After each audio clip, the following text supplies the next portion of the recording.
Olá, tudo bem? Começa agora mais um vídeo de saúde. Está preparado para as mudanças que precisam acontecer na sua vida? Se sim, fica ligado, se não, você precisa prestar muita atenção. Esse é o Vídeo de Saúde, a gente sempre traz dicas, receitas, profissionais qualificados para falar para você. O assunto de hoje é picada venenosa. Durante toda essa semana a gente tem conversado sobre acidentes domésticos, a gente já falou um pouquinho sobre sangramento, a gente vai falar sobre queimaduras e outros acidentes domésticos que acontecem durante toda essa semana. Bom, também hoje nós vamos aprender a montar um prato para criança. Você que tem filhos, você que cuida de alguma criança, precisa ficar ligado nesse quadro. E receita de pão integral. Olha só, durante toda essa semana também a gente tem feito algumas receitas básicas. Tem leite de soja, de castanha, de amêndoa. Vai ter também, a gente vai fazer hoje pão. E a outra receita também é arroz integral. Olha só, são receitas, são pedidos que você tem mandado pra gente e a gente está respondendo aqui durante toda essa semana fazendo essas receitas básicas. Agora a gente conversa sobre picadas venenosas, mais um acidente doméstico. Eu recebo aqui o Aveley Martins, que é enfermeiro do PSF. Tudo bem? Tudo bem, e você? Tudo jóia. Quais são as picadas mais perigosas, Aveley, pela sua experiência? Então, no contexto de uma casa, né, o que nós estamos vulneráveis são picadas de insetos, que vai desde uma simples abelha, e aí a abelha ela pode ser fatal se uma pessoa tem uma alergia específica, ou até de um animal mais peçonhento, como um escorpião, até uma aranha, uma cobra. Não é tão difícil em região urbana como a nossa, em São Paulo, que tem quintal e às vezes a pessoa não cuida direito do quintal, você encontrar um escorpião. Uhum. Então, eu destaco esses três: abelha, escorpião e até aranha. O que não devemos fazer? Então, picou aqui, chupar o veneno com a boca. Eu ia perguntar isso. Isso é muito... Os antigos falam mais, né? Chupa o veneno com a boca e cospe. E cospe. Não funciona. Não funciona. Se você tiver uma cárie, um ferimento na boca, o veneno pode ser transferido para outra pessoa que não tem nada a ver com a picada. Então, nós não devemos usar esse tipo de artifício. Tá. E nem ferir, cortar, espremer o veneno. Isso faz com que a absorção ela seja acelerada. Então, a coisa mais importante é identificar o animal, porque com a identificação, a hora que chega no pronto-socorro, vai saber dar o soro correto para aquele tipo de animal. Uhum. E o atendimento vai ser para as complicações.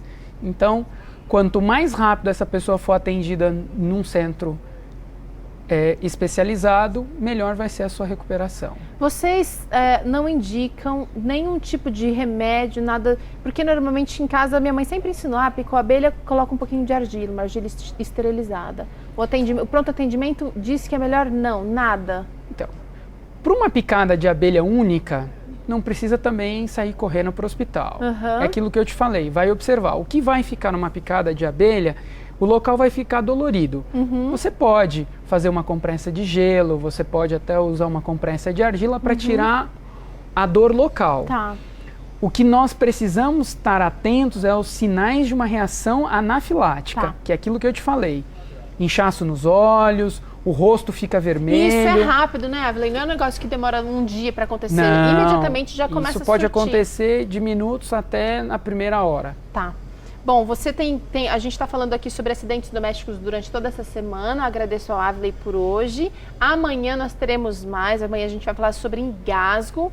E agora é hora de culinária aqui no Vida e Saúde. Você gosta de fazer pão? Você sabe que o pão integral é a melhor opção de carboidrato para quem gosta. Eu acho que a maioria de nós gostamos. Eu não conheço acho que nenhuma pessoa que não goste de pão. Pois é, né? E a gente tem o entendimento hoje que o pão é um dos alimentos mais antigos do mundo. Fácil de ser consumido em qualquer lugar. Em qualquer lugar. Toda a população o que existiu no mundo, toda a população de todos os lugares de todos os tempos tiveram um alimento parecido com o pão. Pode ser em várias formas, pode ser retângulo, pode ser como se fosse uma panqueca e tal, mas todos estiveram com o pão presente. Felipe, não é fácil fazer pão integral. Não é 100%, não é fácil. Você vai fazer um pão aqui, mas na verdade ele é considerado integral porque você vai colocar outros aditivos aí. A gente vai enriquecer ele com fibra, aí ele fica um pão Mas integral. A pessoa que faz a primeira vez o pão integral sempre diz, o meu ficou parecendo uma pedra. O meu ficou duro, o meu ficou pesado, ninguém quis comer. Como é que a gente faz para ter um pão, olha, eu vou colocar o dedo aqui, mas olha, um pão macio, um pão levinho como esse que vocês preparam aqui na clínica? O grande segredo é a quantidade de água e o ponto que você pode dar no trigo. Segredinhos que você só aprende aqui no Vida e Saúde. Vamos aos ingredientes, Felipe. Para os ingredientes, eu vou usar aqui primeiramente 4 xícaras de farinha branca. Então são 4 xícaras de farinha branca. Vou usar 2,5 xícaras de farinha integral orgânica. Tá bem? 2,5 xícaras de farinha integral orgânica. Vou usar também meia xícara de centeio. Olha que lindo. Vou usar 3 colheres de fermento biológico instantâneo. Vou usar 4 colheres de sopa de germe de trigo.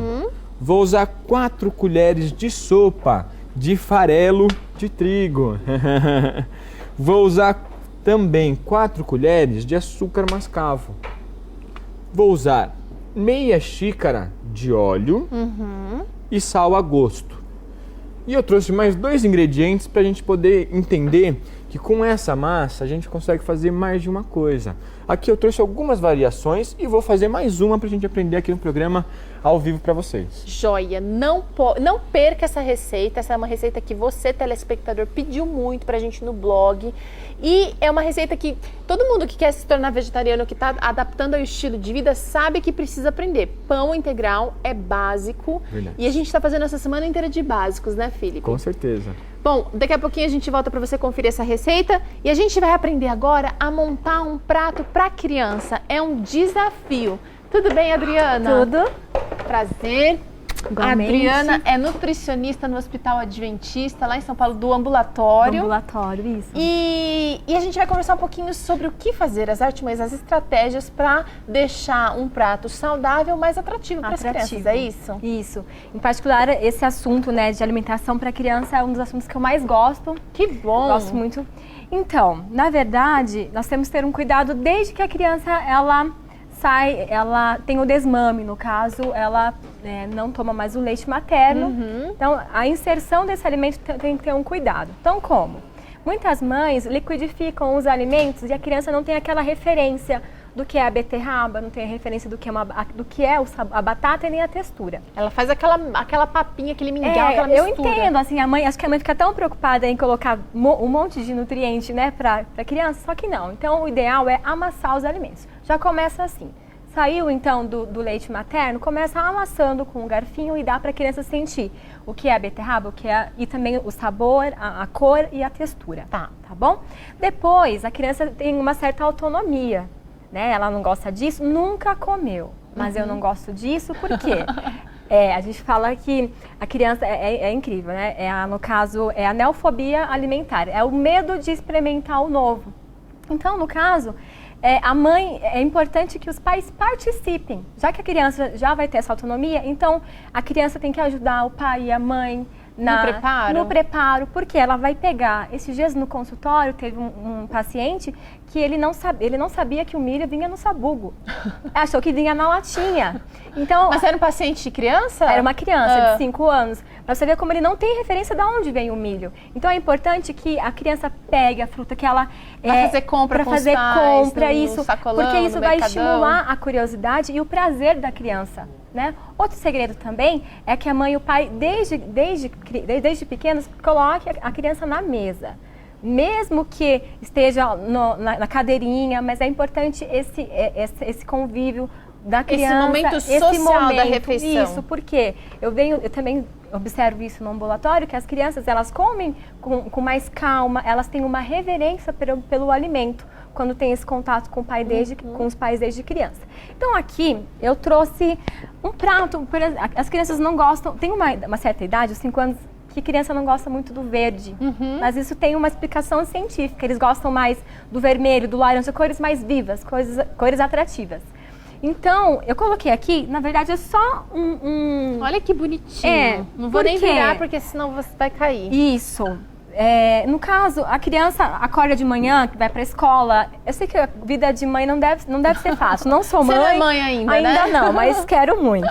Né? E então a mãe acaba. Então, aqui eu coloquei: é cortar uma fatia do mamão. Coloquei lá um amendoinzinho, pode ser uma castanha, para já estimular a criança a comer castanha logo, né, também cedo. E coloquei 2 uvinhas. Isso aqui seria uma porção de fruta para a criança começar o café da manhã.